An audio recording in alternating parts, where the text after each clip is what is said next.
Hello friends, दोस्तों आज हम एक बहुत ही इंपॉर्टेंट टॉपिक पर बात करेंगे। बल्कि टॉपिक क्या, कंफ्यूजन है जो अक्सर लोगों के मन में रहती है कि हमें अपने प्लिंथ बीम की शटरिंग कैसे करनी चाहिए, प्लाईबोर्ड से, प्लेट से या फिर ब्रिक वर्क से। ये एक बहुत ही कॉमन कंफ्यूजन है और अक्सर कॉन्ट्रैक्टर को भी ब्रिक वर्क की शटरिंग रिकमेंड करते देखा गया है। तो आज की इस वीडियो में मैं आपकी ये कंफ्यूजन 100% क्लियर कर दूंगा कि आपको अपनी प्लिंथ बीम की शटरिंग कैसे करनी चाहिए। इसके साथ साथ मैं आपको प्लेट शटरिंग और ब्रिकवर्क शटरिंग करने के फायदे और नुकसान भी बताऊंगा, जिससे आप खुद ही डिसाइड कर लेंगे कि आपको अपने प्लिंथ बीम की शटरिंग कैसे करनी है। बहुत इंपॉर्टेंट वीडियो है, वीडियो में अंत तक बने रहिएगा। ओके फ्रेंड्स, तो चलिए वीडियो को शुरू करते हैं बिना किसी देरी के। तो देखिए फ्रेंड्स, अगर मैं इसका आसान से भाषा में आंसर दूं कि क्या आपको प्लिंथ बीम की शटरिंग ब्रिकवर्क से करनी चाहिए या फिर नहीं, तो इसका सीधा सा आंसर है नहीं।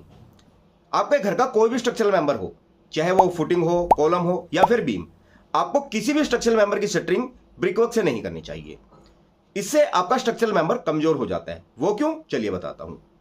देखिए फ्रेंड्स, कॉन्ट्रैक्टर हमेशा प्लाईवुड शटरिंग के बजाय ब्रिक की शटरिंग करना ज्यादा पसंद करते हैं, जिससे आपका 100% नुकसान ही नुकसान है और कॉन्ट्रैक्टर का फायदा ही फायदा। अब आपको क्या नुकसान है, इसके बारे में हम बाद में बात करेंगे।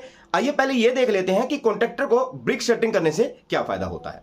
देखिए फ्रेंड्स, ब्रिकवर्क से शटरिंग करने पर पहली बात तो कॉन्ट्रैक्टर का शटरिंग का पैसा बचेगा और शटरिंग करने वाली लेबर का पैसा बचेगा, क्योंकि ब्रिकवर्क से शटरिंग तो वह किसी भी अनस्किल्ड लेबर से भी करवा लेगा, पर अगर उसे प्लाईवुड की शटरिंग करनी होगी तो फिर उसके लिए उसे स्किल्ड मिस्त्री की जरूरत होगी।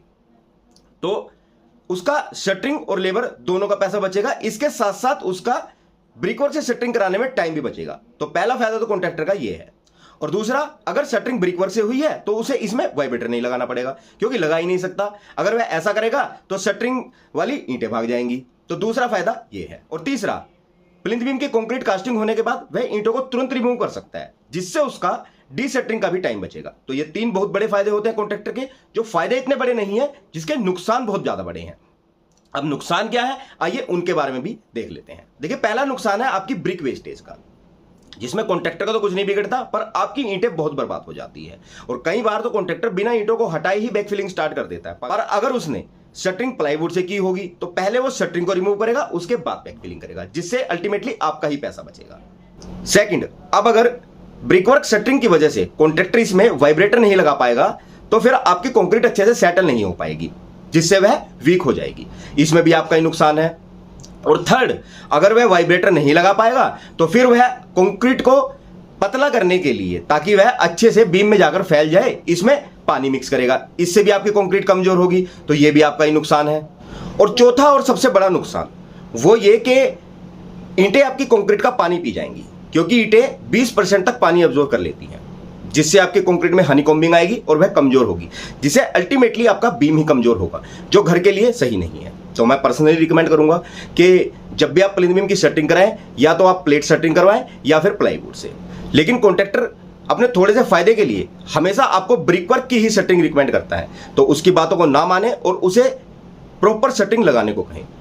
और वैसे भी जब आप घर बनाने के पूरे पैसे कॉन्ट्रैक्टर को दे ही रहे हैं तो फिर आप कॉम्प्रोमाइज क्यों करेंगे।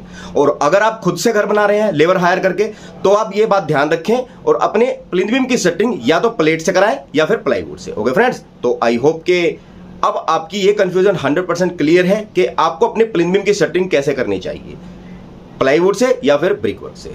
अगर आपकी फिर भी कोई क्वेरी या समस्या है तो आप हमें नीचे कमेंट करके बताएं, आपको रिप्लाई जरूर दिया जाएगा। और अगर जानकारी पसंद आई हो तो वीडियो को ज्यादा से ज्यादा लाइक और अपने दोस्तों के साथ शेयर करना न भूलिएगा, ताकि जिस भाई को इस वीडियो की जरूरत हो उसकी मदद हो सके। ओके फ्रेंड्स, तो चलिए फिर जल्द मिलते हैं हमारी नेक्स्ट वीडियो में आप लोगों के लिए एक और बेहतरीन जानकारी के साथ। और वीडियो में यहां तक बने रहने के लिए आप लोगों को बहुत बहुत धन्यवाद गाइज।